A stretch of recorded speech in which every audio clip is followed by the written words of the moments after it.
Eu nunca vou esquecer daquele fim de tarde nublado. Eu tinha acabado de fazer 40 anos, e apesar de todo o dinheiro que eu tinha juntado na vida, eu me sentia o homem mais pobre do mundo. Estacionei meu carro importado na rua de terra, em frente ao cemitério da cidade, onde a minha esposa e o meu filho estavam enterrados. O contraste era estranho. Aquele carro de luxo, cheio de tecnologia, parado diante de um portão velho, enferrujado, de um cemitério simples de interior. Entrei devagar, já sabendo o caminho de cor. Passei pelas mesmas lápides, pelos mesmos túmulos rachados, pelos mesmos vasos de plástico com flores quase secas. Eu já conhecia até os rostos das fotos dos outros mortos, porque nesses 2 anos, visitar aquele cemitério virou parte da minha rotina. Meu nome é Carlos. Hoje eu sou um empresário milionário do ramo de logística, mas naquele dia, eu era só um pai de luto. Eu levava nas mãos uma foto do meu filho Felipe, tirada pouco antes do acidente. Ele tinha 4 anos na época. Na foto, ele estava sorrindo, com o cabelo um pouco bagunçado e um carrinho pequeno na mão. Eu passei o dedo com cuidado sobre o rosto dele, como se pudesse senti-lo de novo. "Oi, meu filho", eu murmurei quando cheguei ao túmulo. Ali, lado a lado, estavam as 2 lápides, a da minha esposa, Luciana, e a do nosso menino. 2 fotos, 2 sorrisos congelados. Me ajoelhei como sempre fazia, coloquei a foto encostada na lápide do Felipe e comecei a conversar do meu jeito.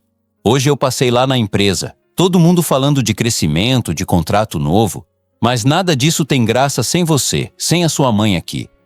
Minha voz falhava, mas eu continuava. Você ia fazer 6 anos agora. Já estaria grande, bagunceiro. Eu respirei fundo, tentando segurar o choro. Do lado de fora, quem passasse só ia ver um homem bem vestido, relógio caro, sapato engraxado, ajoelhado diante de um túmulo simples. Ninguém imaginava o buraco que eu carregava por dentro. Enquanto eu limpava a lápide com a mão, senti uma presença se aproximando. Ouvi passos leves na areia. "Com licença." Uma voz feminina, suave, meio tímida. Eu levantei a cabeça. Era uma jovem. Devia ter uns 25 anos, pele morena, cabelo preso num rabo de cavalo simples, roupa de quem veio direto do trabalho. Calça jeans surrada, tênis gasto, uma camiseta com o nome de um mercado do bairro. Trazia nas mãos um pequeno buquê de flores baratinhas, daquelas compradas na banca da frente do cemitério. Ela olhou para mim, depois olhou para o túmulo e eu percebi que ela tinha os olhos meio molhados. Ela parecia estar sofrendo por alguém também. "Desculpa", ela repetiu. "Não quero atrapalhar, não. É que... O senhor deixa eu ver essa foto?" Eu franzi a testa, sem entender. Ela apontava exatamente para a foto que eu tinha encostado na lápide do meu filho. Por um instante, eu pensei que era só curiosidade. Muita gente faz isso em cemitério, olha a foto dos outros, tenta imaginar quem era. Mas havia algo diferente no olhar dela. Era um misto de surpresa e medo. Peguei a foto na mão, meio sem vontade, e estendi para ela. "É do meu filho", eu disse com a voz baixa. "Ele morreu há 2 anos. Ela segurou a foto com cuidado, como se estivesse pegando algo sagrado. Primeiro olhou rápido, depois aproximou mais do rosto. Os olhos dela começaram a tremer. "Não, não é possível", ela murmurou. Meu coração disparou. "Aconteceu alguma coisa?" perguntei. Ela levantou os olhos para mim, totalmente pálida. "Moço, esse menino aqui?" Ela apontou com o dedo, a mão claramente trêmula. "Como é o nome dele?" "Felipe", respondi. "Felipe da Silva Andrade. Ele morreu com 4 anos num acidente de carro com a mãe dele." Ela deu um passo para trás como se tivesse levado um choque. Respirou fundo, tentou se recompor, mas as lágrimas começaram a juntar no canto dos olhos. "Meu Deus", ela sussurrou. "Meu Deus." Eu fiquei sem entender nada. "O que foi?" Insisti, já sentindo um gelo subir pela espinha. Ela demorou alguns segundos para conseguir falar. Depois, tomou coragem. "Moço, esse garoto aqui é igualzinho ao meu irmão adotivo." Ela engoliu seco. "Ele mora lá em casa. O nome dele é Gabriel. E ele tem 6 anos. Naquele momento, Eu senti as pernas fraquejarem. Não, não, isso é algum engano, falei tentando ser racional. Meu filho morreu. Eu enterrei ele aqui, neste túmulo. A jovem olhou de novo para a foto, como se quisesse ter certeza, e depois encarou o retrato na lápide do Felipe. Os olhos dela iam da foto na mão até a foto na pedra. Eu sei que parece loucura, ela disse. Mas eu juro para o Senhor, se eu mostrar essa foto para minha mãe, ela vai dizer a mesma coisa. Esse menino aqui é o Gabriel. E ele mora com a gente tem 2 anos. 2 anos. A mesma idade do luto que eu carregava. A mesma idade que eu acreditava que meu filho estava debaixo daquela terra. Naquele instante, o cemitério pareceu girar ao meu redor. Eu senti o coração bater na garganta, as mãos suarem, uma raiva, um medo, uma esperança estranha querendo nascer. E eu não sabia se acreditava, se mandava ela embora, se gritava com o mundo. Como é seu nome? Perguntei, tentando respirar. Júlia, ela respondeu.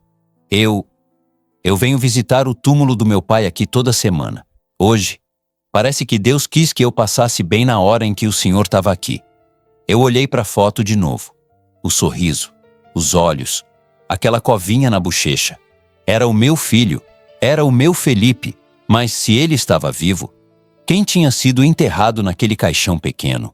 Naquele dia, naquele cemitério simples, com o vento frio batendo no meu rosto, o pouco de certezas que eu ainda tinha desabou. Júlia, eu disse com a voz falhando. Você pode me explicar isso com calma? Quem é esse Gabriel? De onde ele veio? Ela respirou fundo, nervosa. Eu posso, sim, mas não é aqui. O senhor quer ir até lá em casa? Eu moro ali na Vila das Palmeiras. É um bairro simples. Eu acho que o senhor precisa ver ele com seus próprios olhos. Eu fiquei alguns segundos em silêncio, olhando para o túmulo do meu filho, ou do menino que eu achava que era meu filho. Naquele momento, eu sabia que se eu desse esse passo, minha vida nunca mais seria a mesma. Antes de continuar, deixa eu falar com você que está me ouvindo. Me conta aqui nos comentários de que cidade você está me ouvindo e como você está se sentindo agora, ouvindo isso. Eu leio tudo com muito carinho, porque foi a partir desse convite da Júlia que a minha vida virou de cabeça para baixo. E é aí que começa a parte mais dolorosa e, ao mesmo tempo, mais surpreendente da minha história. Se fosse você no meu lugar, você iria atrás da verdade ou fingiria que nada disso aconteceu? Quando a Júlia me convidou para ir até a casa dela conhecer o tal Gabriel, eu senti como se alguém tivesse aberto de novo uma ferida que eu vinha tentando costurar há 2 anos. Mas antes de te contar o que aconteceu depois daquele momento no cemitério, eu preciso voltar um pouco no tempo. Senão, você não vai entender o peso que aquelas palavras tiveram para mim. Eu não nasci em berço de ouro, não. Muito pelo contrário. Eu cresci na periferia de Guarulhos, quarto de fundo, 7 pessoas dentro de casa, minha mãe lavando roupa para os outros e meu pai fazendo bico de pedreiro. Desde moleque eu aprendi que se eu quisesse ter alguma coisa, ia ter que ralar. Comecei como cobrador de ônibus, depois virei motorista. Passei anos pegando trânsito, encarando o passageiro mal-humorado, rodando madrugada pela cidade enquanto muita gente dormia. Um dia, um colega de garagem, o Zé, virou para mim e disse: Carlos, você dirige bem, é esperto com rota. Por que você não compra uma Fiorino velha e começa a fazer frete por fora? Aquilo ficou na minha cabeça. Eu juntei um dinheirinho, peguei um empréstimo, comprei meu primeiro carro de carga caindo aos pedaços. Foi aí que tudo começou a mudar. Eu fazia de tudo, mudança pequena, entrega de loja, frete para feira. Chegava em casa moído, mas feliz por estar construindo algo meu. Com o tempo, um cliente indicou o outro. Eu peguei uns contratos maiores, comprei outro carro, depois mais um. Em pouco mais de 10 anos, eu tinha montado uma transportadora média, com caminhões rodando para o interior, para o litoral, para outros estados. Não era bilionário, mas era milionário, sim. Com muito suor, sem pisar em ninguém. Foi nessa fase que eu conheci a Luciana. Ela trabalhava como auxiliar administrativa numa empresa parceira. Uma moça simples, sorriso fácil, riso alto, que gostava de pastel de feira e de ir na missa de domingo. Eu, já com uns 30 e poucos anos, achava que casamento não era para mim. Ela foi me desmontando aos poucos. Lembro como se fosse ontem o dia em que ela me contou que estava grávida. Carlos, ela disse nervosa, segurando o exame. A gente vai ser pai e mãe. Eu abracei, levantei, girei ela no ar. Eu achava que já tinha conquistado muita coisa na vida, mas descobri ali que nada se comparava à ideia de ter um filho. Quando o Felipe nasceu, eu me sentia o homem mais rico do mundo, não pelo saldo bancário, mas por ver aquele menino pequeno, com a mãozinha agarrada no meu dedo, respirando ali do meu lado. A gente morava num apartamento bom, em condomínio, tinha plano de saúde, carro confortável. Eu fazia questão de dar para eles aquilo que eu nunca tive. Mas ao mesmo tempo, tentava manter a cabeça no lugar. Levava o Felipe para brincar no parquinho da praça, para tomar sorvete na esquina, para ver jogo com os vizinhos. Eu não queria que ele crescesse metido. Até que veio a noite que virou tudo ao avesso. Era um dia chuvoso. A tia da Luciana, lá do interior, tinha passado mal. Ela queria ir visitar a tia, levar o Felipe para ver a família, respirar um ar diferente. Eu, atolado de problema na empresa por causa de um caminhão quebrado na estrada, não consegui ir junto. Vai vocês dois na frente, amor, eu falei. Amanhã de manhã eu termino de resolver o que tenho para resolver aqui, e se der, vou de carro encontrar vocês lá. Lembro dela arrumando a mochilinha do Felipe, colocando carrinho, blusinha, uma manta. Filho, se comporta, hein? Eu disse, abaixando para ficar da altura dele. Eu vou, papai, ele respondeu, com aquele sorriso que até hoje eu vejo quando fecho os olhos. Você vai depois, né? Vou sim. Foi a última vez que eu vi os dois vivos. Mais tarde, já era quase meia-noite, eu estava no escritório da empresa, olhando planilha de rota, quando o meu celular tocou com um número desconhecido. Eu quase não atendi. Queria ter desligado. Queria não ter ouvido.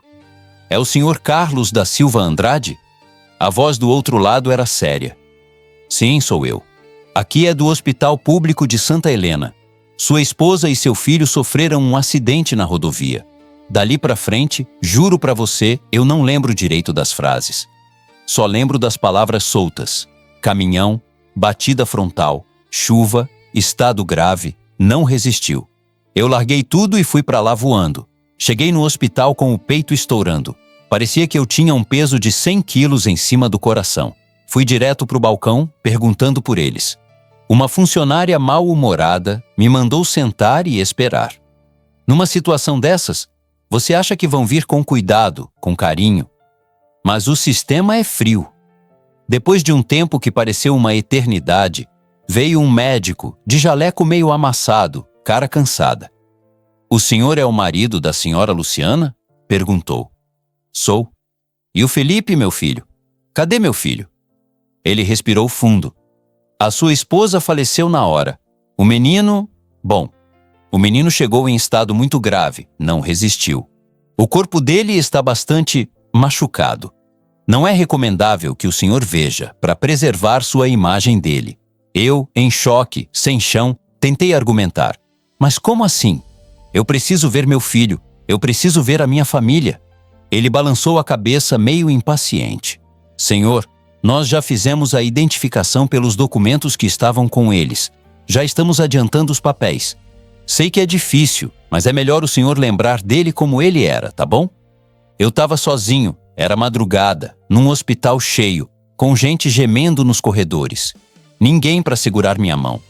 Eu assinava papel, chorando, sem nem entender direito o que estava escrito. Depois veio o velório. Caixão pequeno, fechado, flores, coroa da empresa, padre da igreja fazendo uma oração rápida. Eu via os rostos das pessoas passando, os abraços mecânicos, os meus sentimentos. Deus sabe o que faz. Eu não sabia mais de nada. Enterrei minha esposa e, acreditando nisso com todas as forças, enterrei meu filho. Nos meses seguintes, eu virei um zumbi. Trabalhava por inércia, comia sem sentir gosto, dormia pouco. A empresa continuava crescendo, mas eu não comemorava mais nada. Tinha dinheiro, tinha caminhão, tinha funcionário e não tinha para quem voltar para casa. Foi nessa fase que eu comecei a ir para o cemitério toda semana. Era o único lugar em que eu sentia que ainda tinha um fio de ligação com eles. E aí, 2 anos depois desse dia no hospital, lá estava eu, de joelhos diante do túmulo, quando aparece uma moça simples chamada Júlia, dizendo que o meu filho estava vivo, que ele morava com ela, que tinha 6 anos. Você consegue imaginar o que é isso? Naquele fim de tarde, depois que o mundo pareceu girar, eu olhei para Júlia e disse: "Me mostra onde você mora."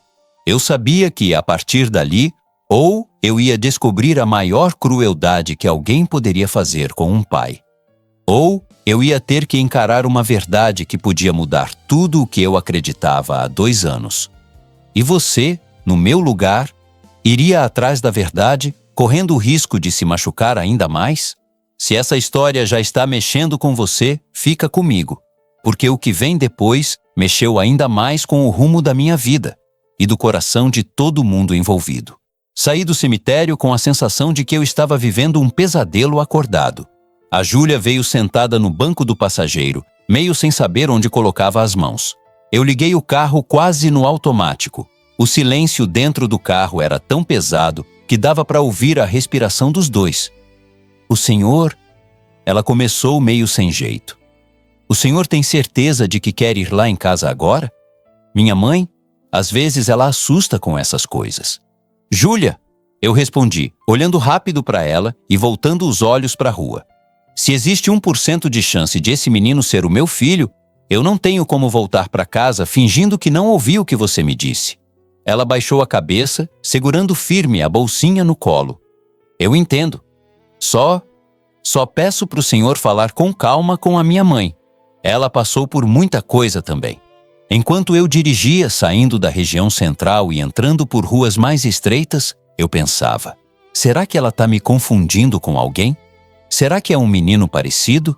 Será que eu tô tão desesperado que tô me agarrando em qualquer coisa? A cidade foi mudando diante dos meus olhos. As casas começaram a ficar mais simples. O asfalto deu lugar a remendos, depois aquela mistura de paralelepípedo e buraco que toda cidade de interior conhece bem. Criança brincando na rua, cachorro atravessando sem olhar, música saindo de um barzinho de esquina. "Entra à direita ali, ó", Júlia apontou. "Depois segue até o fim, perto do campinho." Quando a gente virou na rua dela, a diferença entre o meu mundo e o dela ficou escancarada. Eu, acostumado com o portão eletrônico do meu condomínio, com segurança na guarita, me vi entrando numa rua de terra batida, com esgoto correndo na lateral, casa colada na outra, varal de roupa atravessando o quintal. Estacionei na frente de uma casa simples, pequena, com muro baixo e portãozinho de ferro já meio torto. Na frente, um vaso com uma planta meio murcha e 2 cadeiras de plástico. "É aqui", ela disse, respirando fundo. Antes que eu pudesse reagir, ela abriu o portão e gritou: "Mãe! Mãe! Abre aqui! Preciso falar com a senhora!" Uma mulher apareceu na porta, baixinha, corpo cansado, cabelos presos num coque desajeitado, avental amarrado na cintura. Devia ter seus 50 e poucos anos, mas o rosto mostrava mais. Era o tipo de rosto que a vida não alivia. Ela limpou as mãos no avental, estranhando quando viu o carro parado e eu saindo dele. "Quem é, Júlia?" perguntou já com a sobrancelha levantada. "Mãe, esse aqui é o seu Carlos." Júlia começou nervosa. Ele é o pai do Felipe." Aquela frase ficou suspensa no ar. A mulher me olhou de cima a baixo, do sapato engraxado até o relógio caro no pulso. Não foi um olhar de admiração. Foi um olhar de defesa. "Pai de quem, menina?" ela retrucou. "Aqui em casa não tem Felipe nenhum, não. Aqui tem o Gabriel, meu filho, que eu crio com muita luta, sem ajuda de homem nenhum." Senti o peso daquelas palavras. "Dona, eu tentei ser educado." "Rosa, meu nome é Rosa." "Dona Rosa, meu nome é Carlos." Eu acho que a gente está diante de uma coisa muito séria." A Júlia viu uma foto do meu filho no cemitério e disse que ele parece muito com o Gabriel. "Eu não vim aqui para tirar nada da senhora, nem para faltar com respeito. Eu só preciso entender." Ela olhou de novo para a filha. "Que história é essa, Júlia?" Júlia já estava com os olhos cheios d'água. "Mãe, eu juro que eu não estou inventando nada. Eu vi a foto, é igualzinho o Gabriel. Mesma cara, mesma idade, até o jeitinho do sorriso. O moço perdeu o filho num acidente 2 anos atrás. O Gabriel chegou pra gente 2 anos atrás também." Silêncio. Dona Rosa deu um suspiro fundo. daqueles de quem já brigou com a vida tantas vezes que não tem medo de mais uma. Entra, ela disse finalmente. Mas entra sabendo que aqui não é escritório de advogado, não. Aqui é casa de gente pobre que só quer viver em paz. Eu entrei. A sala era pequena, mas muito limpa. Um sofá gasto, mas bem cuidado, uma mesinha com toalha de plástico, uma TV antiga passando um programa de tarde. Na parede, um quadro de Jesus e uma imagem de Nossa Senhora. Aquele ambiente simples me apertou o peito de um jeito estranho. Eu, com dinheiro para comprar quase tudo, estava ali, na casa de quem tinha quase nada. Mas tinha o que eu mais queria na vida, o meu filho. Ou, pelo menos, a possibilidade de ser ele. Júlia, chama o Gabriel. Dona Rosa pediu, sem tirar os olhos de mim. Os segundos até ele aparecer foram os mais longos da minha vida. Eu ouvi passos leves vindo do fundo da casa, uma porta rangendo, uma voz infantil perguntando: "Que foi, mana?"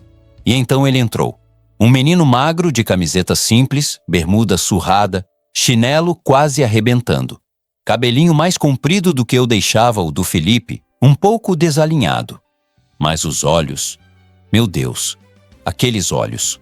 Grandes, escuros, curiosos. Os mesmos olhos que eu vi nascer, os mesmos olhos que eu achei que nunca mais veria. Eu senti o ar sumir dos meus pulmões. "Gabriel, vem cá." Júlia disse, doce, tentando não assustar. Ele se aproximou devagar, olhando para mim com um misto de desconfiança e fascínio. "Esse moço aqui quer falar com você," ela explicou. Ele acha que te conhece." Eu me abaixei, ficando na altura dele. As mãos tremiam. Eu não sabia se abraçava, se tocava, se ficava ali parado. "Oi, Gabriel," eu disse, tentando sorrir. "Tudo bem?" "Tudo." Ele respondeu, segurando o olhar por alguns segundos e depois desviando, tímido. De perto, a semelhança era ainda maior.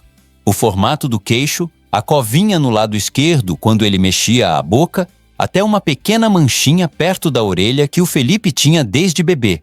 Meu coração gritava: "É ele! É o meu filho!" Mas a minha cabeça perguntava: será que a dor não está me enganando? Será que eu não estou vendo o que eu quero ver? "Você..." Eu engoli seco. "Você gosta de carrinho?" Ele olhou para mim surpreso. "Gosto. Tenho um vermelho que a tia do abrigo me deu uma vez." "E a mãe comprou um azul, né, mãe?" Dona Rosa, que observava tudo da cozinha, enxugou os olhos rapidinho, fingindo que não. Eu respirei fundo. "Eu também dava carrinho pro meu filho," falei. Ele tinha quase a sua idade quando aconteceu um acidente." Naquela hora, Gabriel franziu a testa. Ele me olhou mais fixo, como se alguma coisa tivesse cutucado lá no fundo da memória. Eu também caí num carro." Ele disse devagar. "Lembro de um barulho muito grande. E de luz. Depois, não lembro direito. As pernas quase falharam. Eu me apoiei na mesinha para não cair." "Chega, né?" Dona Rosa interferiu, vendo que eu estava por um fio. "O menino já sofreu demais. Ele não lembra direito do que aconteceu antes de vir pro abrigo. O que ele sabe é que a família dele agora sou eu e a Júlia." Ela falou isso com força, como uma leoa defendendo o filhote. "Dona Rosa, eu respeito isso." Respondi com a voz rouca. "Respeito muito. Eu tô vendo que a senhora cuida dele com amor. Mas, se existe a possibilidade de ele ser o meu filho, a senhora também não acha que a gente precisa saber a verdade?" O silêncio tomou conta da sala de novo. Gabriel, sem entender muito, foi se aproximando de Júlia e segurou na mão dela. "Mana," ele perguntou baixinho. "Eu vou ter que ir embora daqui?" Aquilo me rasgou por dentro. Júlia abraçou o menino pelos ombros. "Ninguém vai te tirar de lugar nenhum à força, tá?" Ela disse, olhando firme para mim e para a mãe. "Mas a gente precisa entender o que aconteceu." Ela respirou fundo e completou. "Mãe, se esse moço está mentindo, a gente vai descobrir.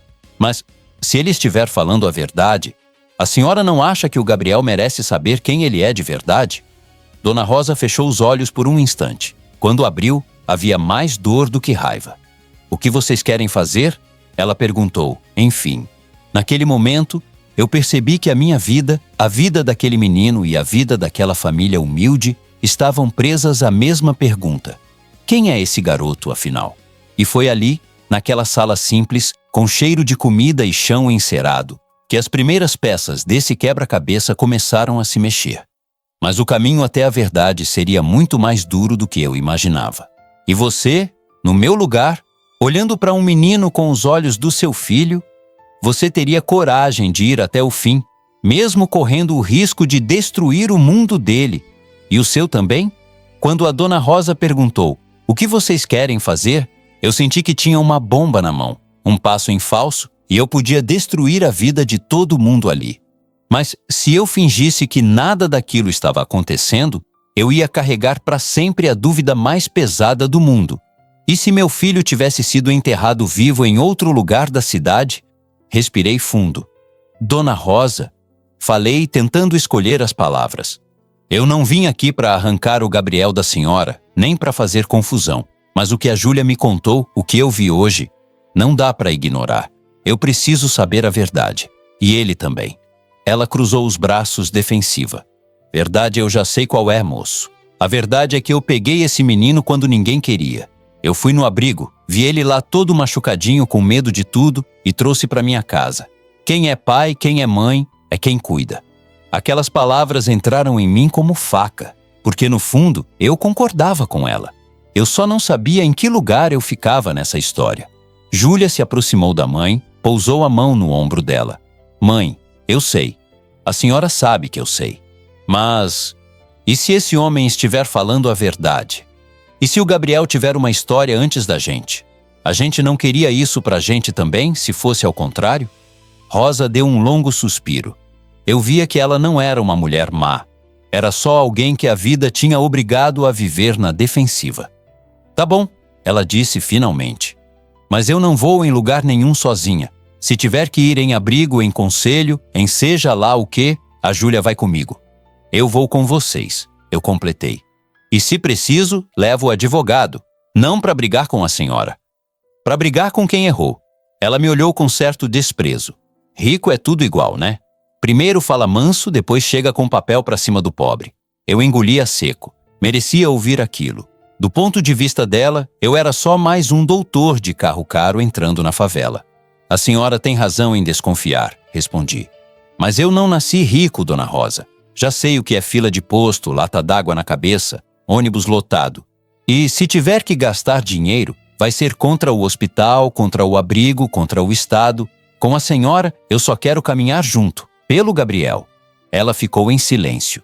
Júlia, então, tomou a frente. Mãe, vamos fazer assim.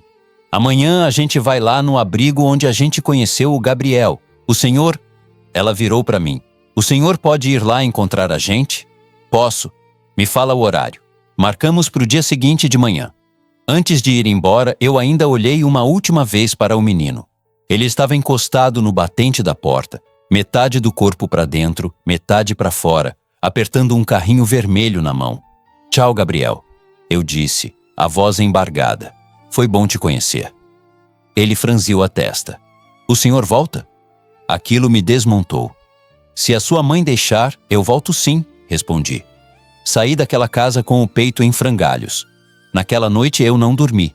Cheguei no meu apartamento grande, com vista para a cidade, tudo arrumado por uma diarista que vinha 2 vezes por semana.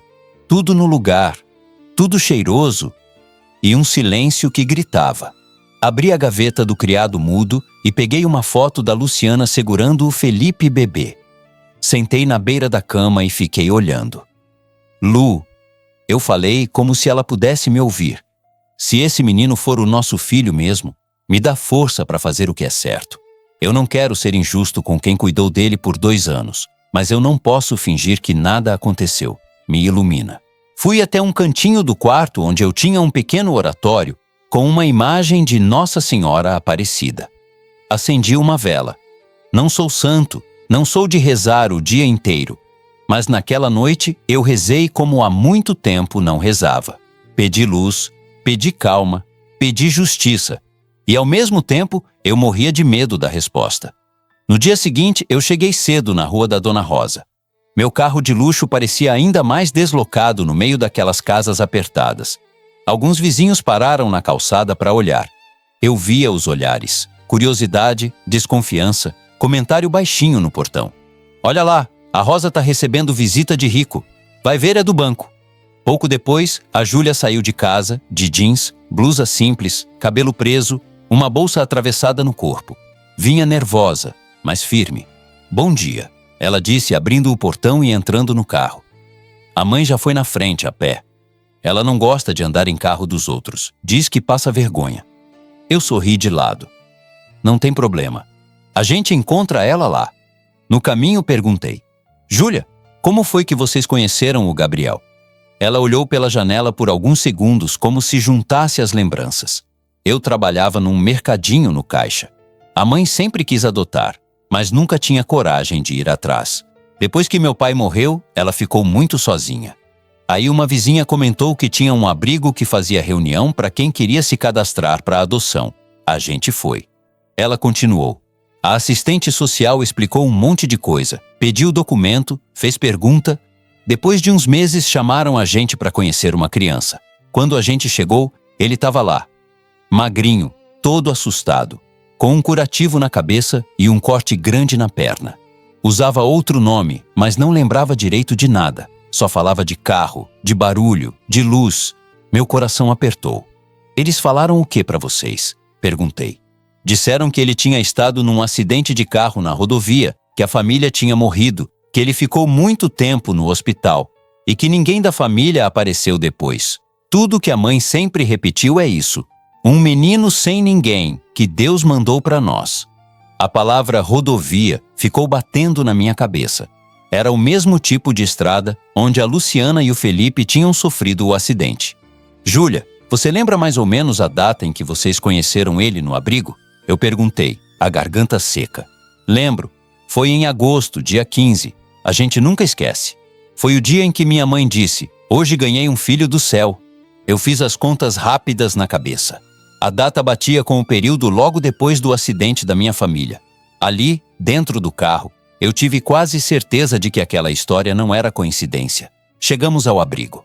Era uma casa grande, adaptada, muro alto, um portão com placa da prefeitura e de uma ONG.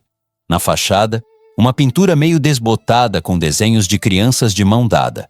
Dona Rosa já estava lá, parada na calçada, com cara de poucos amigos. Quando me viu, fez um aceno rápido, frio. Entramos juntos.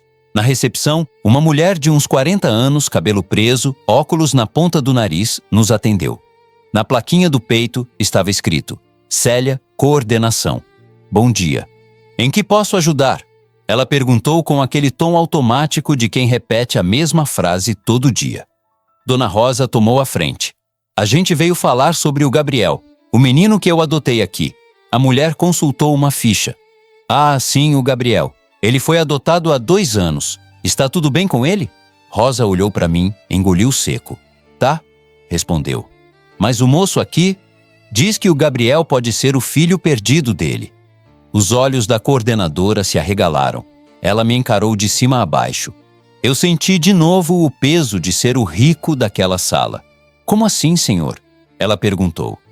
Carlos, eu disse. Meu nome é Carlos. Há 2 anos, minha esposa e meu filho sofreram um acidente. Disseram que os 2 tinham morrido. Eu enterrei os 2, mas nunca vi o corpo do meu filho. Só que as datas, a história, o jeito do menino, tudo bate. Ela ajeitou os óculos visivelmente desconfortável. Senhor Carlos, isso é muito sério. Mas os nossos registros indicam que o Gabriel era uma criança sem família identificada. Foram feitas tentativas de localizar parentes. Eu quero ver esses registros. Interrompi com calma, mas firme. Quero ver de que hospital ele veio, a data em que entrou aqui, o nome que deram para ele. E se for o caso, quero pedir um exame de DNA. Ela hesitou. Senhor, eu não posso simplesmente... Júlia, que estava quieta, entrou na conversa. Dona Célia, a senhora conhece a gente. Sabe que a minha mãe é honesta, que a gente não está inventando confusão. Se tiver algum erro, a gente precisa descobrir. É sobre a vida de uma criança. Célia respirou fundo, olhou para a porta, como se temesse alguém ouvindo. Eu vou ver o que posso fazer. Me deem alguns minutos. Ela saiu e nos deixou ali, sentados em cadeiras de plástico, num corredor com desenhos de crianças nas paredes e porta de sala de brinquedo entreaberta. Eu olhei para Júlia. Ela olhou para mim. Naquele momento, eu tive certeza de uma coisa. Seja qual fosse a verdade que viesse daqueles papéis, ninguém sairia dali ileso. E é exatamente o que começou a acontecer depois que Célia voltou com uma pasta marrom nas mãos. Mas isso eu te conto na próxima parte. E você, me diz, se você descobrisse que o Estado pode ter enterrado o filho errado no seu lugar, você teria forças para enfrentar tudo isso até o fim? A Célia voltou com a pasta marrom abraçada contra o peito, como se carregasse uma coisa perigosa. Ela olhou para mim, para Dona Rosa, para Júlia, e eu percebi que o semblante dela já não era o mesmo daquela funcionária fria de alguns minutos antes.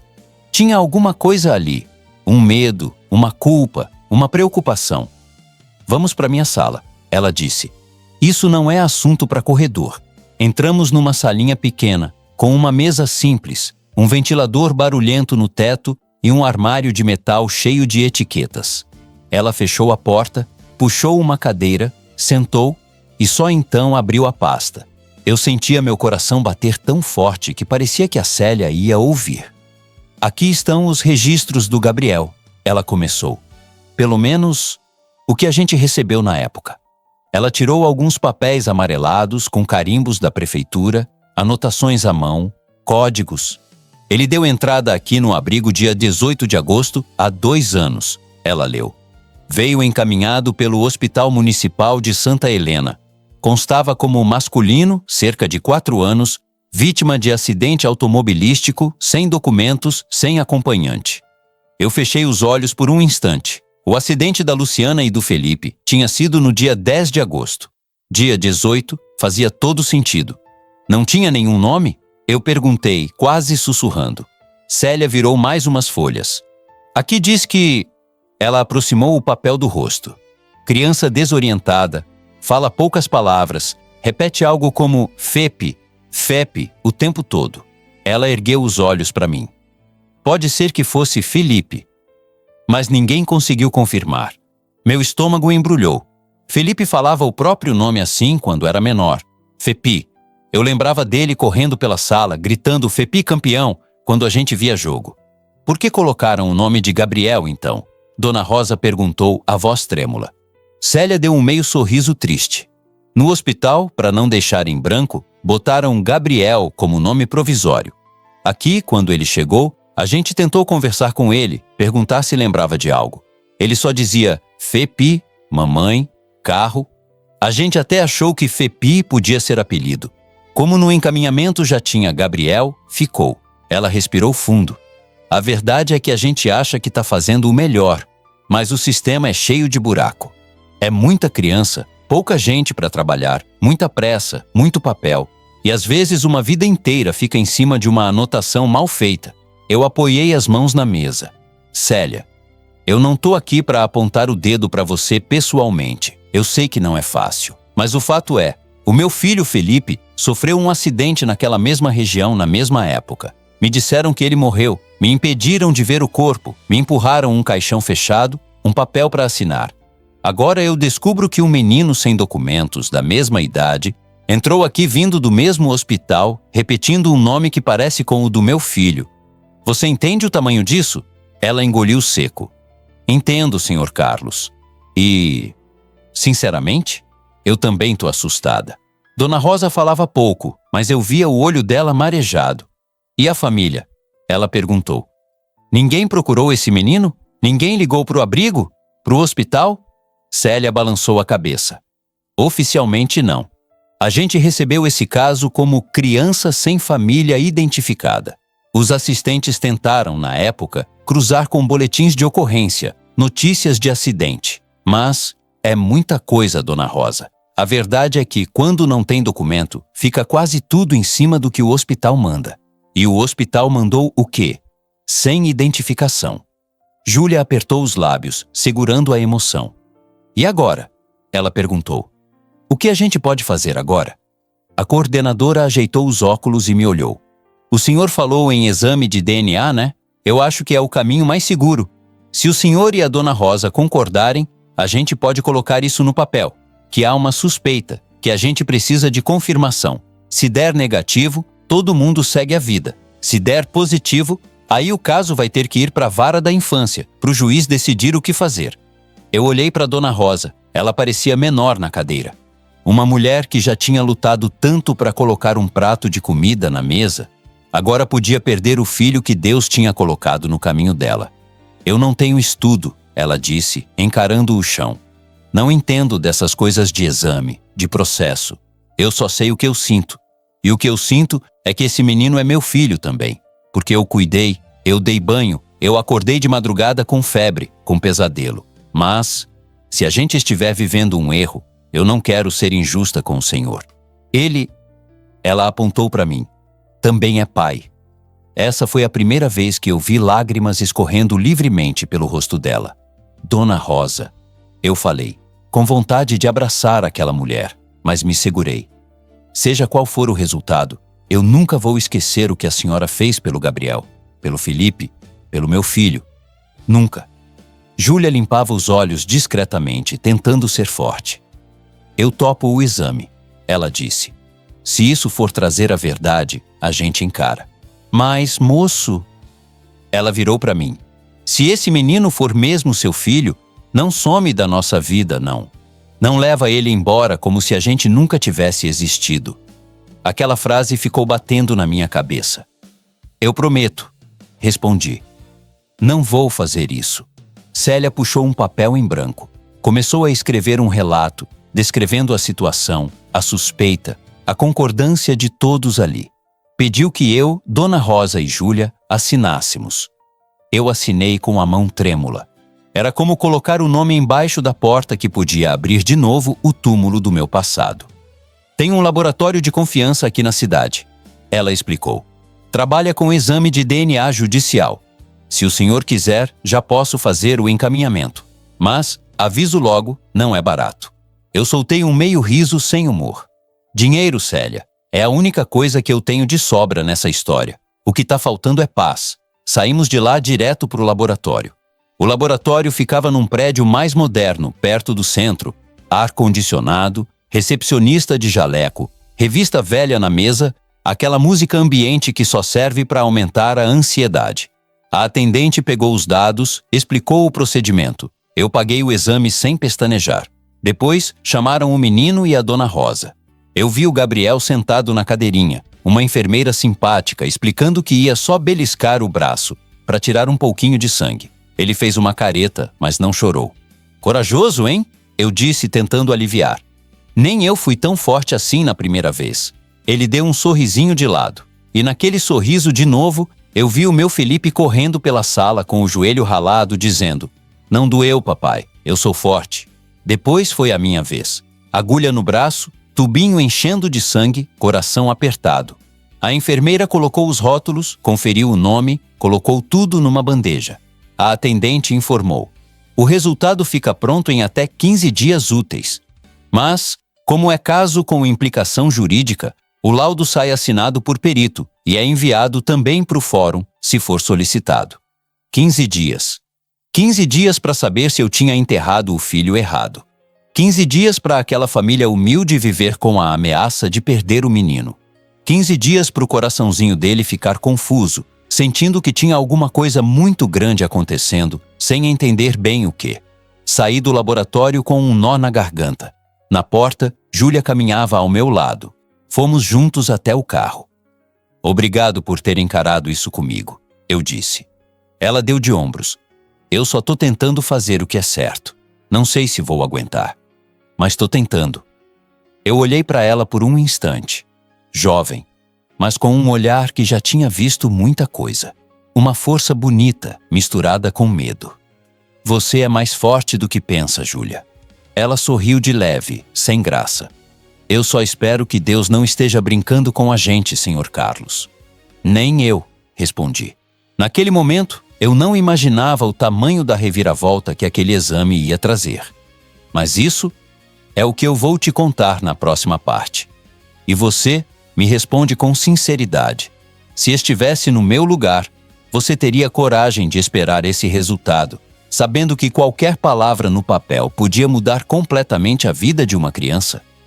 Os dias que se seguiram depois daquele exame de DNA foram, talvez, os mais longos da minha vida. 15 dias úteis.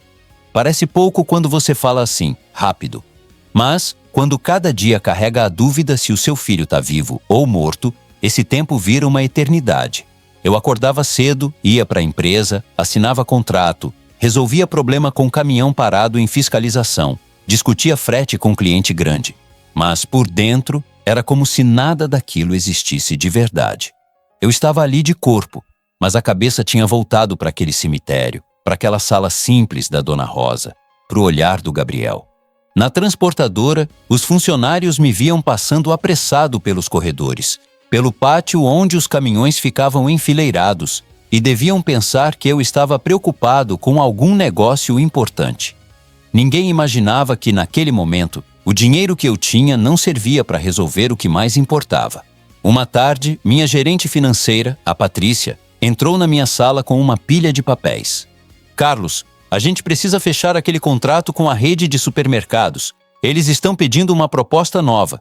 E tem também o banco ligando sobre aquele investimento. Eu olhei para os papéis, depois olhei pela janela. Lá fora, os caminhões saíam e entravam, funcionários com uniforme amarelo e azul se movimentavam rápido. Patrícia, você já tocou muita coisa aqui sem mim, né? Ela riu. Quase tudo, chefe. Então segura as pontas mais um pouco. Se for coisa que não pode esperar, você decide. Confio em você.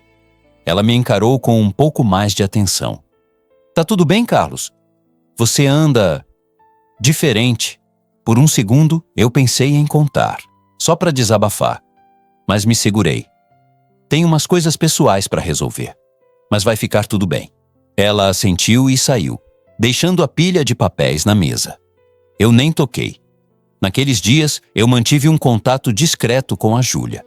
Não era nada de romance ainda. Era uma parceria esquisita, nascida não de um encontro em festa, bar ou igreja, mas de um cemitério, um abrigo e um exame de DNA. Ela me mandava mensagem no celular, com aquele jeito simples dela. Boa tarde, seu Carlos. O Gabriel tá bem, só tá mais quietinho. Acho que ele tá sentindo que tem coisa acontecendo. Um outro dia, ele perguntou se o senhor vai voltar lá em casa. Eu disse que sim, que o senhor é amigo da família. Eu li aquilo e o peito apertava. Uma noite, tomei coragem e telefonei. Júlia, é o Carlos. Tá podendo falar? Tô sim. Ela respondeu com aquele tom sempre um pouco envergonhado. Tô na cozinha, ajudando a mãe com as marmitas. E o Gabriel? Perguntei. Tá ali na sala, vendo o desenho. Hoje ele estava brincando com um carrinho e falou do moço do cemitério. Perguntou quando ia te ver de novo. Fiquei em silêncio por segundos. Aquilo era uma mistura de alegria e dor. Se a sua mãe não se incomodar, arrisquei. Eu podia passar aí no fim de semana. Levo ele para tomar um sorvete para a gente conversar. Nada de coisa grande, só para ele não sentir que a gente sumiu. Ela demorou um pouco para responder, provavelmente olhando para a mãe. A mãe? Ela voltou. Disse que pode. Mas pediu para eu ir junto. Ela ainda não confia muito em gente rica. Eu ri de leve. Ela tá certa. Gente rica apronta cada uma. Falei tentando quebrar o gelo. Não, mas eu prometo que comigo é diferente. No sábado passei lá.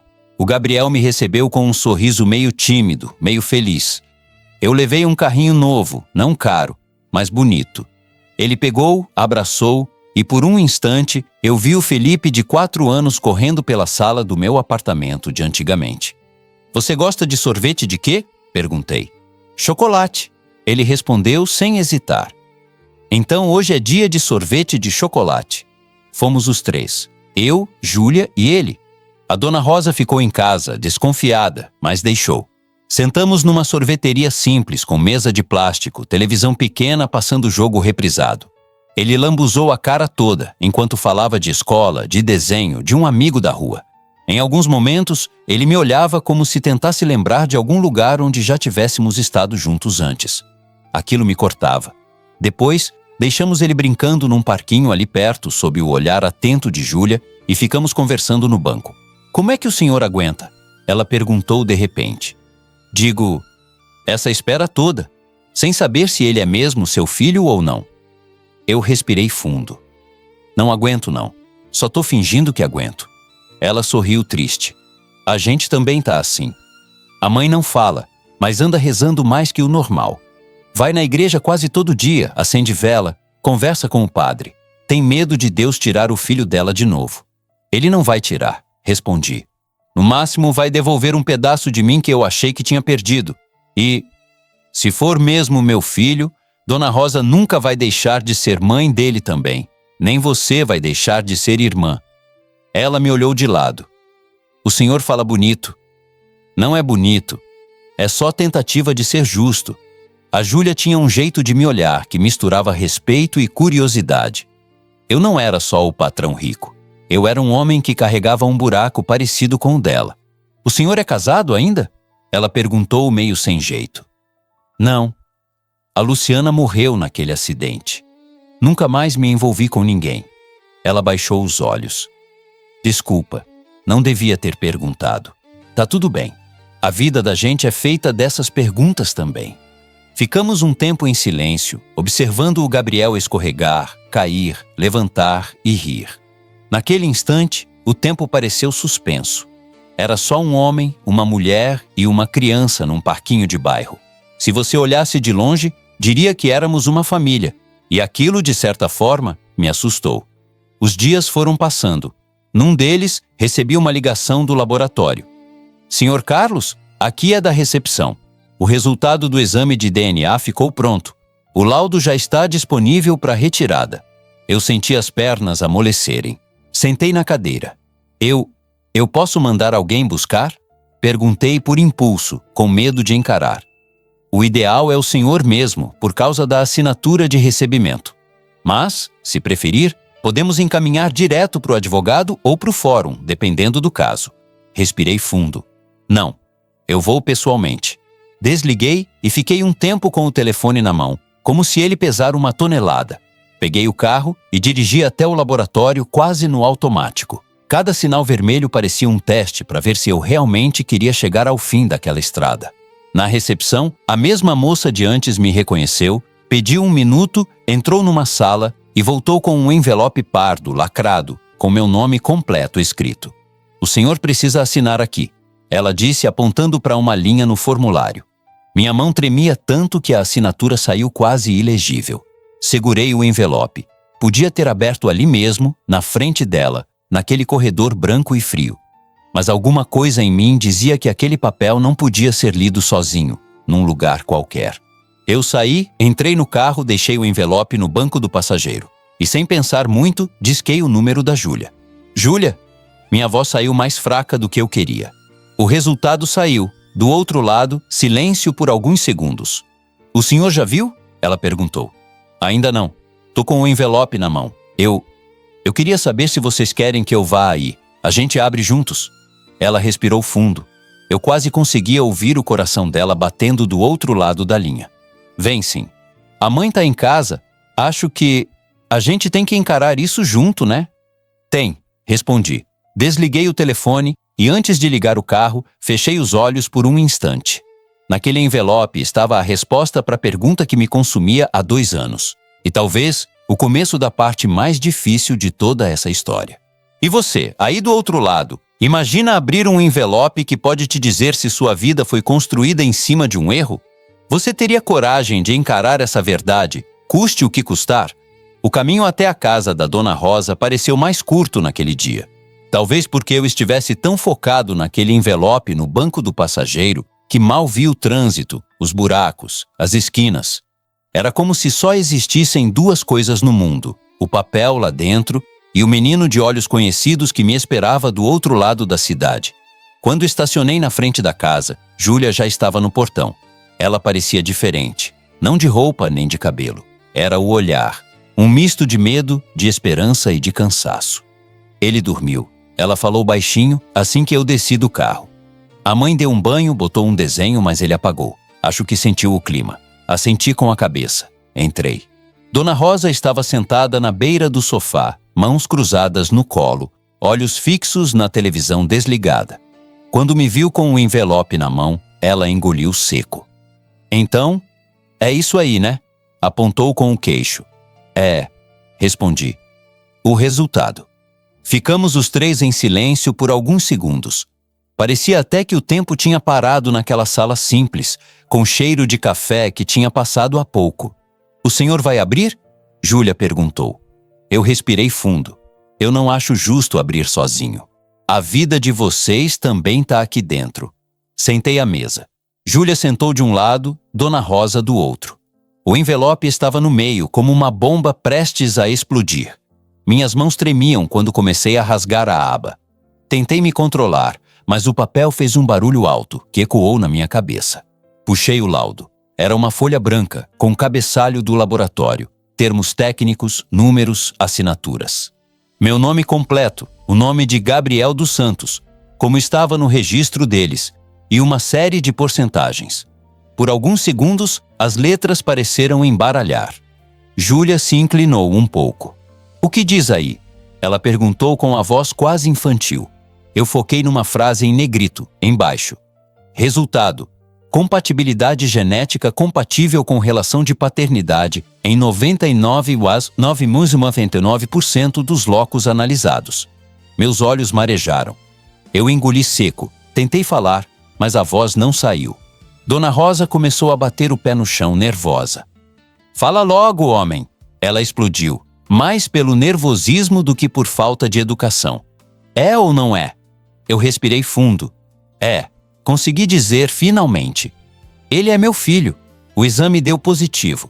O silêncio que veio depois disso não foi de alívio, foi de impacto. Júlia levou a mão à boca, lágrimas escorrendo sem vergonha nenhuma. "Meu Deus," ela murmurou. "O Gabriel é Felipe mesmo." Dona Rosa se levantou, deu alguns passos pela sala, como se estivesse tonta. "Quer dizer que..." ela falou, olhando para o teto. "Quer dizer que esse menino que eu pensei que Deus tinha jogado no meu colo, já tinha pai, já tinha mãe, e o sistema é que fez confusão?" Eu não sabia o que dizer. "Dona Rosa?" comecei, mas ela já estava chorando. "Eu criei esse menino como se fosse meu," ela dizia entre soluços. "Dei comida, remédio, carinho, ensinei a rezar, a dizer obrigado, a dizer por favor. Aí agora aparece papel dizendo que ele não é meu, que é do Senhor, que o hospital errou, que o abrigo errou. E quem paga essa conta? É coração de mãe, de pai, de criança." A dor dela me rasgava tanto quanto a minha. Levantei devagar e me aproximei. "Ele é seu filho também, Dona Rosa." Falei com firmeza. "O exame diz que ele é meu de sangue, mas o coração de mãe não é papel que manda. Nada do que a senhora fez por ele se apaga por causa de um laudo." Ela me olhou com raiva e amor ao mesmo tempo. "E o que o senhor vai fazer agora, hein? Vai pegar o menino pelo braço e levar lá para o condomínio de rico, para ele esquecer da gente?" Aquela pergunta me acertou em cheio. "Não," respondi sem hesitar. "Eu não vou fazer isso. Mas eu também não posso fingir que nada aconteceu. Ele é meu filho, Dona Rosa, o único que eu tenho. Eu preciso estar na vida dele, de verdade." Júlia, com os olhos vermelhos, entrou no meio. "A gente tem que fazer isso direito," ela disse. "Não é na base do grito nem do desespero. Tem que procurar quem entende disso. Conselho tutelar, juiz, defensor, sei lá. Se a gente deixar por conta de hospital e papel errado, olha o que já deu." Ela tinha razão. "Eu conheço um advogado," falei. "Ele cuida das coisas da empresa, mas também faz caso de família. É um homem sério. Posso marcar uma conversa com ele, levar os documentos. A gente vai ter que entrar com um pedido na vara da infância, informar o que aconteceu, pedir orientação." Dona Rosa murmurou. "Vara da infância, juiz, advogado, isso assusta, moço. Eu sou mulher simples. Eu só sei fazer marmita, faxina, cuidar de criança." Júlia tomou a mão dela. "Mãe, a gente já enfrentou coisa pior. O pai doente, a falta de dinheiro, o aluguel atrasado. Agora a gente não está sozinha. O senhor Carlos tem condição de pagar advogado bom, de enfrentar o hospital, Estado, quem for. E ele já disse que não é contra a gente, é contra o erro." Ela olhou para mim como se pedisse confirmação. "É isso mesmo," eu disse. "O inimigo não é a senhora, nem o abrigo. É o sistema que errou, que tratou meu filho como número e vocês também como número." Dona Rosa enxugou o rosto com o avental. Eu vou confiar em vocês. Mas prometam uma coisa. Ninguém vai contar pro Gabriel assim de qualquer jeito. Ele é só uma criança. Não merece levar essa pancada tudo de uma vez. Eu prometo, respondi. Naquele momento, ouvimos um barulhinho no corredor. Viramos ao mesmo tempo. Gabriel estava lá, com o cabelo arrepiado, cara amassada de sono, segurando o travesseiro. Mãe, ele disse coçando o olho. Vocês estão brigando? Dona Rosa respirou fundo, ajeitou o avental e, em segundos, secou as lágrimas, vestindo um sorriso. Não, meu filho, imagina. Só estava conversando com um moço aqui. Ele me olhou. Oi, moço do sorvete. Eu sorri. Oi, campeão. Ele veio andando, meio cambaleando até a sala. Vocês estão falando de mim? Perguntou, curioso. Júlia se aproximou, abaixou na altura dele. A gente está falando que você é muito especial, ela disse. E que tem gente que gosta muito de você. Gente que estava com saudade e que talvez estava mais perto do que imaginava. Ele franziu a testa, como se não tivesse entendido tudo, mas aceitou a explicação. Eu tive um sonho. Ele contou do nada. Sonhei que eu estava num carro e tinha um homem dirigindo. Ele me chamava de meu campeão. Meu coração parou. Eu chamava o Felipe assim. Era quase um apelido nosso. Dona Rosa percebeu meu olhar e, por um segundo, deixou escapar a dor no rosto. Depois disfarçou. Vem, Gabriel, vamos lavar esse rosto, comer um pão com manteiga. Depois o moço precisa ir trabalhar. Ele foi com ela, falando de desenho, de brinquedo. Parecia um menino comum. Não tinha ideia da tempestade que o cercava. Quando eles saíram da sala, ficou só eu e a Júlia. Ela respirou fundo. Então, é isso. O exame provou. Ele é mesmo seu filho. Nosso, corrigi. Nosso. O sangue é meu, mas a história é nossa. Ela me encarou com os olhos cheios d'água, mas firmes. Eu não sei o que vai acontecer daqui para frente, seu Carlos. Só sei que, seja o que for, eu vou lutar pelo bem dele. Nem que eu tenha que enfrentar o mundo. Eu não sei se foi o momento, o peso da situação ou a forma como ela falou isso, mas eu senti um respeito muito grande por aquela mulher de 25 anos que a vida tinha obrigado a amadurecer cedo demais. Eu também, respondi. E você não precisa me chamar de seu Carlos, tá? Pode me chamar só de Carlos. Ela deu um meio sorriso. Então o senhor também não precisa me chamar de senhora nunca mais. Rimos de leve. Foi um riso tímido, mas verdadeiro. Um pequeno respiro no meio da tempestade. Saí de lá direto para o escritório do meu advogado. Levei o laudo, contei a história desde o começo. Ele ouviu tudo, de sobrancelha franzida. Isso é muito grave, Carlos. Ele disse por fim. Houve um erro do hospital, possivelmente do IML. Uma falha de comunicação entre órgãos públicos. O Estado vai ter que responder por isso.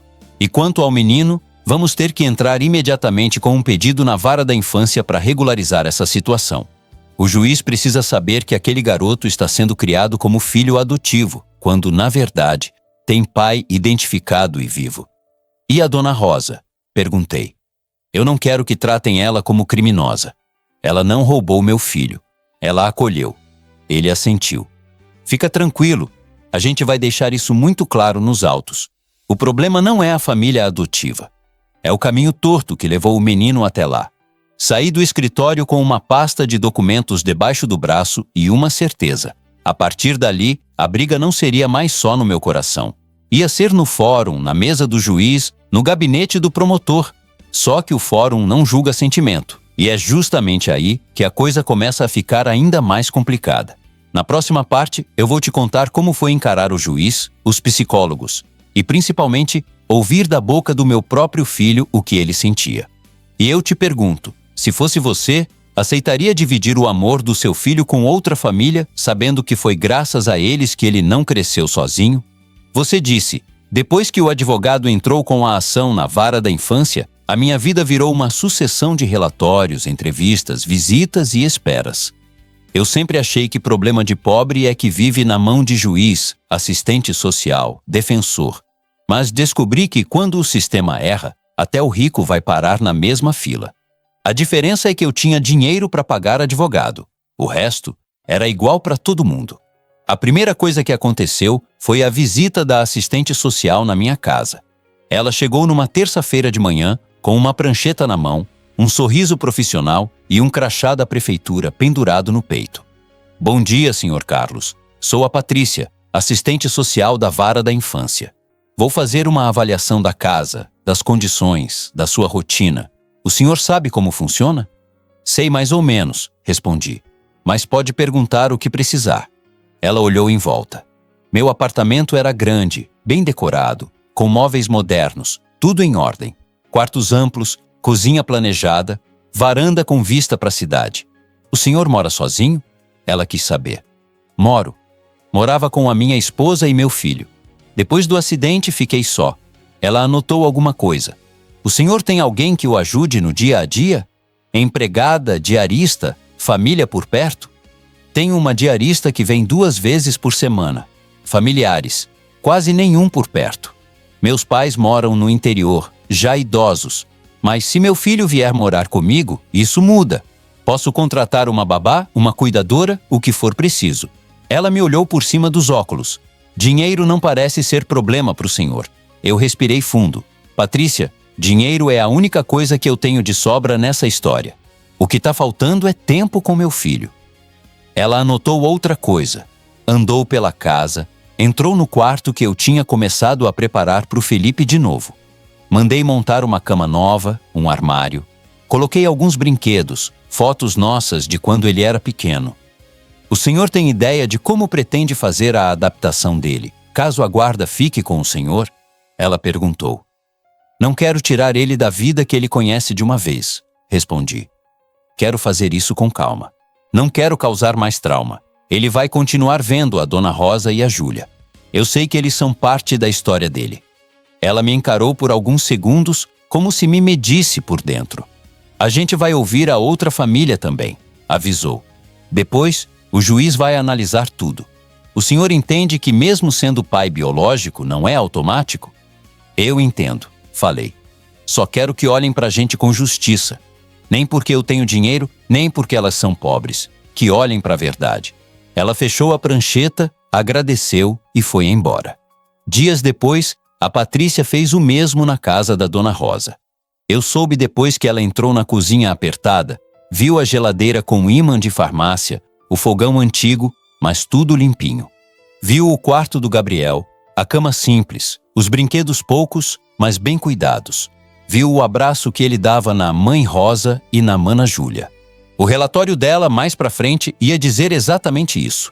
Condição material melhor na casa do pai biológico. Vínculo afetivo forte e estável na casa da família adotiva. Ou seja, coração dividido.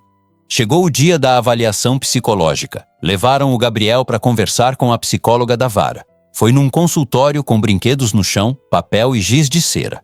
Eu fiquei esperando do lado de fora, numa cadeira dura de corredor, com Júlia de um lado e Dona Rosa do outro. Ninguém falava muito.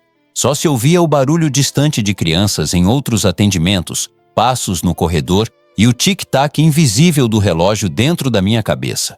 Depois de um tempo, a psicóloga chamou a gente, um por vez. Falou comigo, falou com a Rosa, falou com a Júlia. Quando chegou a minha vez, ela perguntou: Senhor Carlos, o que o senhor espera disso tudo? Pensei um pouco antes de responder.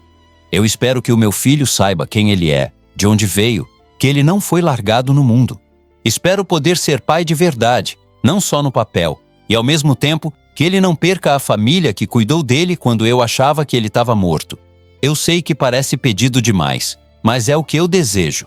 Ela anotou e, no fim, me disse: ele fala de vocês dois?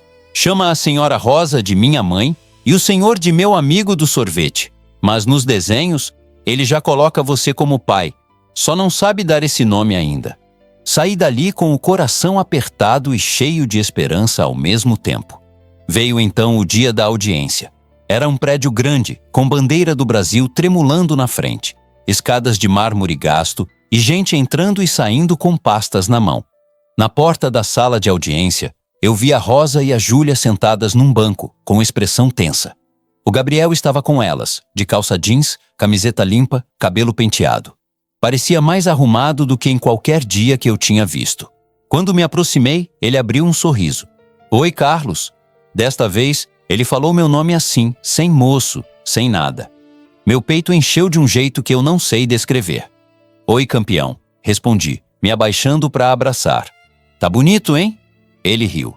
A mãe Rosa mandou eu vir todo engomadinho, porque hoje é dia importante. Disse, imitando o jeito dela. Rosa tentou disfarçar o sorriso, mas os olhos entregavam o medo. Pouco depois, o advogado chegou, cumprimentou todo mundo. A promotora, uma mulher séria de uns 40 e poucos anos, também entrou na sala com uma pilha de processos. E por fim, o juiz, um senhor de cabelo grisalho, óculos, olhar cansado, daqueles que já viram de tudo. Sentamos. Eu de um lado, Rosa e Júlia do outro.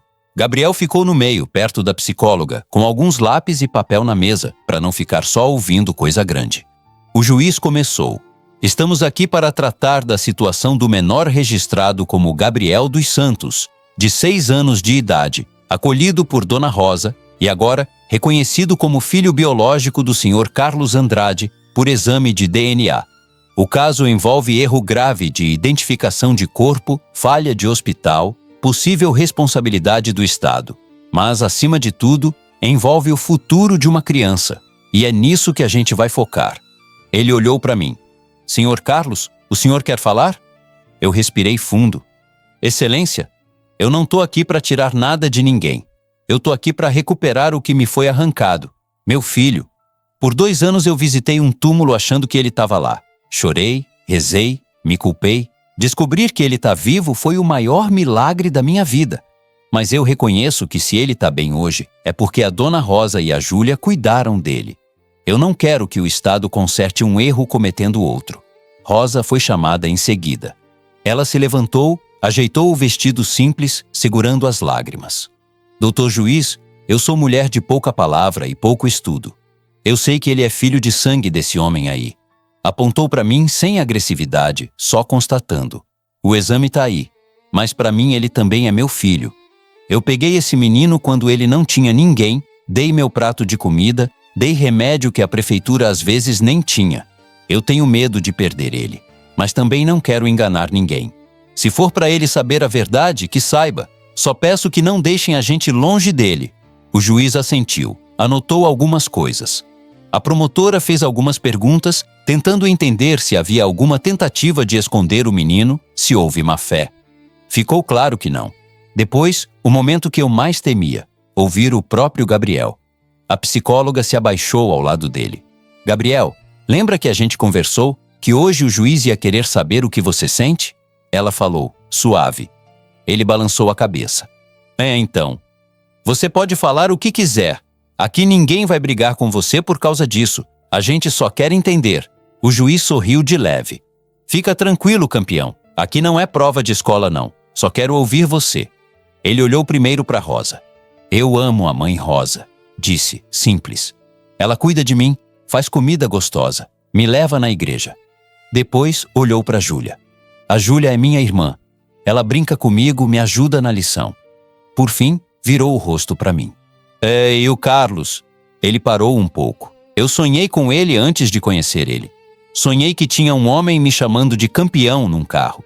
Quando eu vi ele no cemitério, eu fiquei com medo, mas depois eu gostei. Ele compra sorvete e eu gosto quando ele fica perto.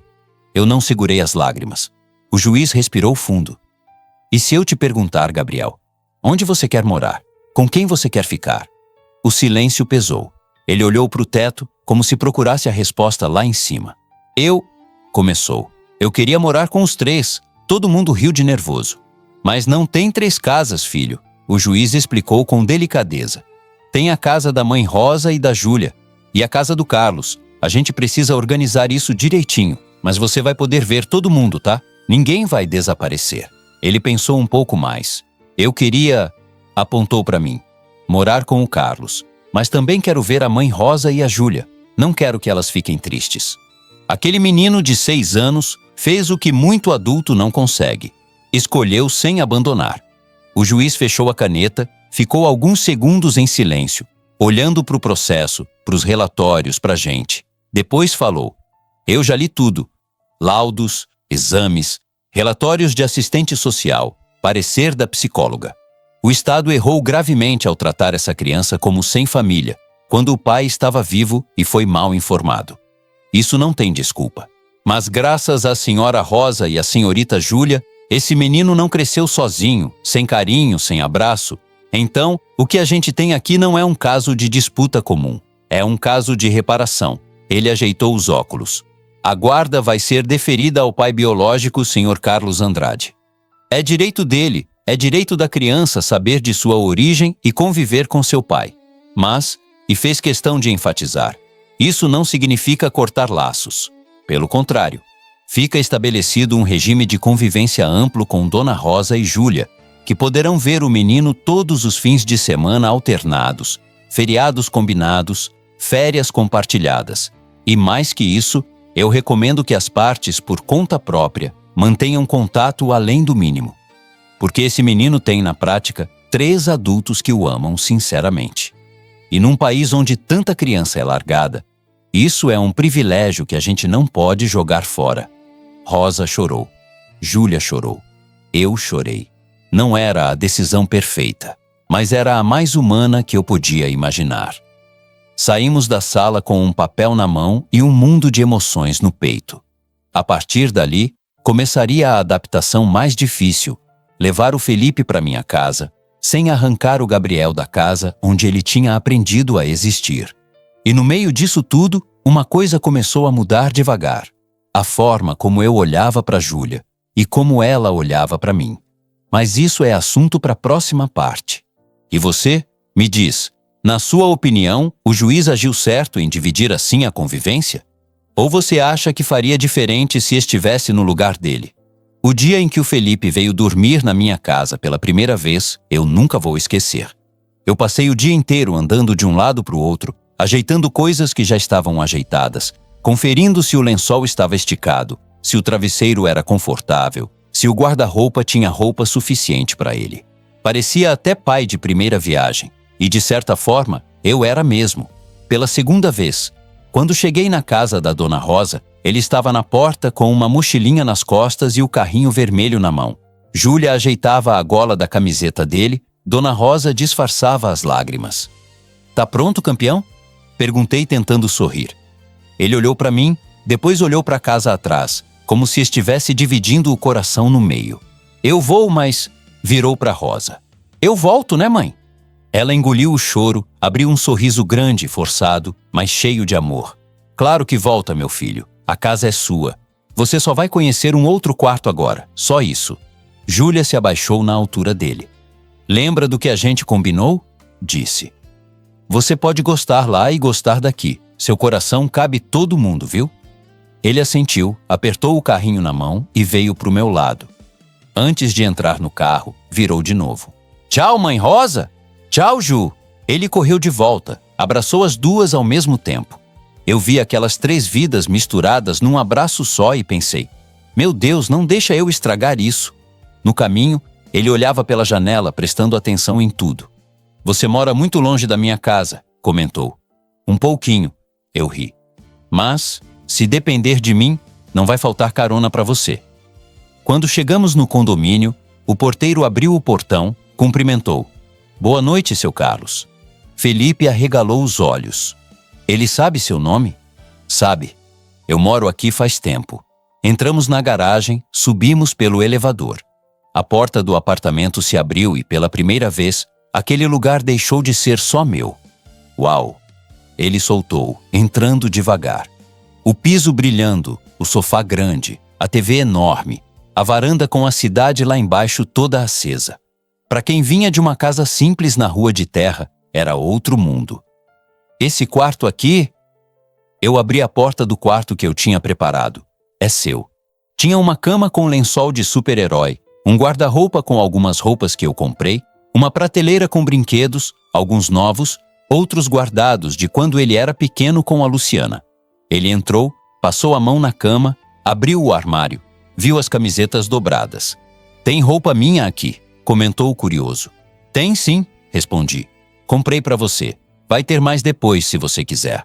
Ele pegou um carrinho que estava numa prateleira, antigo, que foi dele quando bebê, e olhou de um jeito estranho. "Eu já vi esse carrinho", murmurou. "É seu." Falei com a voz embargada. "Era seu antes do acidente." Ele se sentou na cama, Ficou olhando para o brinquedo como se tentasse puxar alguma lembrança. Depois olhou para mim. Carlos, posso te fazer uma pergunta? Pode. Por que você chorou aquele dia no juiz? Eu respirei fundo. Essa pergunta eu sabia que ia vir uma hora ou outra. Porque eu te amo, filho, respondi sem rodeio. E fiquei com medo de não poder ficar perto de você. Fiquei com medo de te perder de novo. Ele ficou um tempo quieto. Depois falou. A mãe Rosa disse que eu tenho 2 pais agora. Um que cuidou de mim sem saber que eu era seu filho e um que perdeu eu sem ter culpa. Eu posso te chamar de pai também? Naquele momento, se eu não estivesse sentado, tinha caído. Pode, respondi, com as lágrimas descendo. Pode me chamar de pai quantas vezes você quiser. Ele sorriu, simples. Então tá, pai. Aquele pai foi a coisa mais cara que eu já recebi na vida. A adaptação não foi fácil. Nos primeiros dias, ele estranhou a cama, o silêncio do apartamento, a comida diferente. Teve uma noite em que, já deitado, ele começou a chorar baixinho. O que foi, filho? Perguntei, entrando no quarto. Tô com saudade da mãe Rosa, confessou. Lá tem barulho na rua, tem gente na calçada. Aqui é tudo quieto. Eu sentei na beira da cama, acariciei o cabelo dele. É normal sentir saudade, meu filho. A gente não vai apagar a casa da mãe Rosa. Sábado você vai pra lá, passa o dia, dorme se quiser. Ninguém vai te arrancar de ninguém, lembra? Ele enxugou as lágrimas com o dorso da mão. E você não vai ficar triste se eu dormir lá? Aquilo me cortou. Vou sentir saudade, mas não vou ficar triste. Vou ficar feliz de saber que você tá com gente que te ama. Ele respirou mais tranquilo. Então tá. Aos poucos, fomos criando nossa rotina. Café da manhã apressado nos dias de aula, eu levando ele na escola, voltando para o trabalho, contando os minutos para a hora de ir buscar. À noite, tarefa, desenho. Às vezes um jogo na TV, às vezes uma história da época em que ele era bem pequeno. Em todos os finais de semana combinados, eu levava ele para casa da Dona Rosa. Às vezes ele ia correndo, nem olhava para trás. Outras, ficava no portão, dividido, me perguntando se eu ia buscá-lo mesmo no dia seguinte. Eu prometo, eu dizia, olhando nos olhos dele. Eu sempre vou voltar. Enquanto isso, o processo contra o Estado andava. Meu advogado me ligou um dia. Carlos, o governo quer fazer um acordo, admitir o erro do hospital e oferecer uma indenização. É um valor alto, mas, na minha opinião, ainda abaixo do que seria justo. Eu fiquei em silêncio do outro lado da linha. Dinheiro nunca ia trazer de volta os dias que eu passei chorando no cemitério, nem apagar as noites em que a Dona Rosa perdeu o sono com febre e pesadelo do menino. Mas eu sabia que aquilo podia mudar a vida de todo mundo. A gente aceita, eu disse, mas com uma condição. Qual? Eu quero que parte desse dinheiro vá direto em nome de um pequeno negócio aberto pela Dona Rosa e pela Júlia. Não quero elas dependendo de mim para sempre. Quero que tenham renda, segurança. Meu advogado estranhou. Você tem certeza? Você não é obrigado a dividir a indenização. Eu sei. Mas se eu tenho alguma coisa hoje, é porque não caminhei sozinho. E se meu filho tá vivo e bem, é porque elas não largaram ele. Não seria justo eu ficar com tudo. Pouco tempo depois, sentei com a Dona Rosa e com a Júlia na mesa da cozinha delas, com o cheiro de café e pão. Eu quero ajudar vocês a abrir uma lanchonete aqui na rua, falei. Com tudo direitinho, alvará, reforma, equipamento. Vocês vão tocar o negócio, eu só entro com o capital. Não é esmola, é sociedade. E é também um jeito de agradecer. Rosa ficou sem fala. Eu não sei nem por onde começa isso, homem, ela disse. Eu sei fritar pastel, fazer coxinha. Agora, papel, banco, essas coisas. Papel deixa comigo, respondi. Cozinha deixa com a senhora. Cada um cuida do que sabe fazer. Júlia, com os olhos brilhando, colocou a mão sobre a minha na mesa, sem perceber. Obrigada. De verdade. Ninguém nunca fez isso pela gente. Eu senti um calor subir pelo braço. Aquele toque simples, respeitoso, mexeu comigo de um jeito diferente. Eu puxei a mão de leve, mais por vergonha do que por recusa, mas o gesto ficou no ar. A lanchonete ficou pronta alguns meses depois. Fachada simples, mas bonitinha, balcão de vidro, uma fritadeira nova, mesinhas na calçada. virou ponto de encontro do bairro.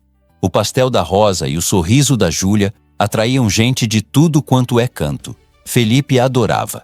"Hoje eu vou ajudar na lanchonete", ele dizia, animado. "Vou ser garçom." Ele corria entre as mesas todo orgulhoso, chamando Rosa de mãe, chamando os clientes pelo nome, apresentando: "Esse é meu pai Carlos, essa é minha irmã Júlia." Irmã. A palavra doía e aquecia ao mesmo tempo, porque aos poucos eu e a Júlia já não éramos só o rico e a pobre, o pai biológico e a irmã adotiva. A gente era dois adultos que tinham passado pelo mesmo furacão e que, sem perceber, começaram a se apoiar um no outro de um jeito diferente. Teve um dia, depois que fechamos a lanchonete e o Felipe já tinha ido dormir na casa da Rosa, que ficamos os dois sentados na calçada, olhando a rua vazia. "Sabe, Carlos", ela disse de repente, "eu tinha planos muito diferentes para minha vida. Queria estudar, sair desse bairro, talvez morar em outra cidade. Mas aí veio o Gabriel, depois veio você, e minha vida virou uma novela." Eu ri. "Novela daquelas que a gente assiste chorando, né?" Ela sorriu, olhando para o chão. "É. Mas, se tivesse canal passando, eu acho que eu assistia de novo." Eu fiquei em silêncio por alguns segundos, observando o rosto dela sob a luz amarela do poste. Tinha marca de cansaço, mas também uma beleza simples, honesta, daquelas que não precisam de maquiagem. "Júlia", comecei, sem saber direito para onde ia com aquilo. "Você já pensou em recomeçar? Não só na vida do Felipe. Na sua também?" Ela me olhou séria. "Recomeçar como?" Engoli seco. "Não sei. Às vezes eu penso que essa história toda juntou a gente de um jeito que..." Parei, com medo de ir além. Ela desviou o olhar, apertou as mãos sobre o joelho. "Carlos, eu não sou boba. Eu sei que às vezes você me olha de um jeito diferente. E eu também já me peguei olhando para você e pensando coisas que..." Ela riu sem graça. "Deus é mais." Fiquei sem ar por um segundo. "Eu tenho medo", ela confessou. "Medo do que o Felipe vai achar. Medo do que a vizinhança vai falar. Medo de acharem que eu tô com você por dinheiro. E medo também de confundir a cabeça dele. Ele acabou de te ganhar como pai. Será que aguenta me ganhar como outra coisa?" Eu respirei fundo. "Eu também tenho medo de tudo isso", falei. "E é por isso que eu não vou te pressionar. Se um dia tiver que acontecer alguma coisa entre a gente, que seja na hora certa. Quando ele estiver mais seguro, quando a gente tiver certeza. Por enquanto, eu só quero que você saiba que eu admiro muito a mulher que você é." Ela sorriu, com os olhos cheios d'água. "Obrigada." Ficamos ali, em silêncio, ouvindo o barulho distante de uma TV ligada em algum vizinho, o latido de um cachorro, o vento batendo nos varais. Era um silêncio bom, de gente que não precisa encher tudo de palavra. Naquele momento, eu percebi que a minha vida, que parecia ter acabado 2 anos atrás naquele hospital, estava recomeçando de um jeito que eu nunca teria imaginado. Mas esse recomeço ainda tinha um último capítulo importante, e ele envolvia promessa, aliança e um casamento que misturou rico e pobre no mesmo banco de igreja. Na próxima parte, eu vou te contar como foi que a nossa história encontrou um final de paz. Não um final perfeito, mas um final possível, bonito e cheio de fé. E eu quero te perguntar, você acredita que depois de tanta dor, alguém merece uma segunda chance não só como pai, mas também como homem, como marido, como companheiro? O tempo passou. Quando a gente está no meio da dor, parece que os dias não andam. Mas quando a poeira vai baixando, a gente olha para trás e vê que os anos foram escorregando pelos dedos. Alguns anos depois daquela primeira noite em que o Felipe dormiu na minha casa, a nossa vida já tinha outra cara. Eu continuava à frente da empresa de logística, que cresceu mais um pouco, mas eu já não vivia para isso. Minha agenda tinha um compromisso que vinha antes de qualquer reunião: ser pai. A lanchonete da Dona Rosa virou ponto famoso na região. Pão na chapa com café, pastel à noite, marmita ao meio-dia. Tinha fila na calçada. O povo dizia: "Quem não comer o pastel da Rosa e ver o sorriso da Júlia não conhece esse bairro de verdade." Felipe cresceu entre esses dois mundos. De manhã, estudava em escola boa, particular, com uniforme, livro caro. À tarde, muitas vezes, ia para a lanchonete ajudar, varrer a calçada, levar garrafa de refrigerante nas mesas, ganhar uns trocados. Chamava a dona do prédio da escola de tia, o motorista da van de seu João, o porteiro do condomínio pelo nome, e chamava a Rosa de mãe e a mim de pai, sem travar a língua. Ele virou uma ponte viva entre o meu mundo e o mundo da família que salvou ele. E foi nesse cenário que uma coisa começou a ficar impossível de ignorar. O que eu sentia pela Júlia. Não era paixão de adolescente. Não era carência de homem que ficou viúvo. Era outra coisa. Era acordar de manhã e, depois de agradecer a Deus pelo meu filho, agradecer também por ter cruzado com aquela mulher de 25 anos que tinha segurado tanta barra sem perder a doçura. Era chegar na lanchonete e meu coração dar um salto besta só porque ela vinha me cumprimentar, limpando a mão no avental, sorriso simples, o cabelo preso, umas mechas caindo na testa. Era voltar para casa à noite e lembrar da nossa conversa na calçada, naquela vez em que ela disse que tinha medo de virar novela falada na boca do povo. Os anos foram deixando o Felipe mais seguro.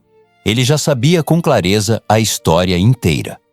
Sabia que nasceu meu filho e da Luciana, que sofreu um acidente, que foi parar num hospital cheio de erro, que o sistema jogou ele num abrigo como se fosse ninguém, que a Rosa e a Júlia pegaram ele pela mão, e que depois de tudo isso, a vida deu um jeito da gente se reencontrar.